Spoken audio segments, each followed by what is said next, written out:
Aquest dissabte 2 de novembre ha tingut lloc la Fira de Vilaller, la fira mil·lenària de Tots Sants.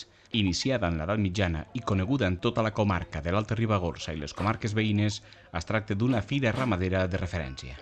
Aquest any, durant la jornada, s'ha celebrat també el 37è concurs de bestiar, tant de cavall pirinenc com de vaca bruna. Dintre d'aquesta fira també fem representació de les races del Pirineu i aquí és on hem de nosaltres també incloure tot el que és els ramaders, l'esforç que fan per venir aquí, perquè tot és un muntatge i evidentment des de l'Ajuntament això ho potenciem perquè per nosaltres és molt important. Durant tot el dia hi ha hagut parades amb productes agroalimentaris i artesania, al mateix temps que jocs infantils i passejades amb ponis. Aquest any tenim una novetat, que hem creat un nou producte gastronòmic, que és la piruleta de vedella, que està feta amb vedella de la zona i creiem que serà un descobriment gastronòmic important que el farem a partir d'aquí a cada fira. Aquesta piruleta de vedella s'ha inclòs en el popular esmorzar de forquilla que ha tingut lloc a les 10 del matí, amb una gran participació.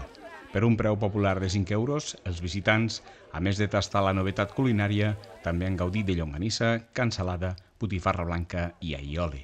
Tot, naturalment, amb producte local.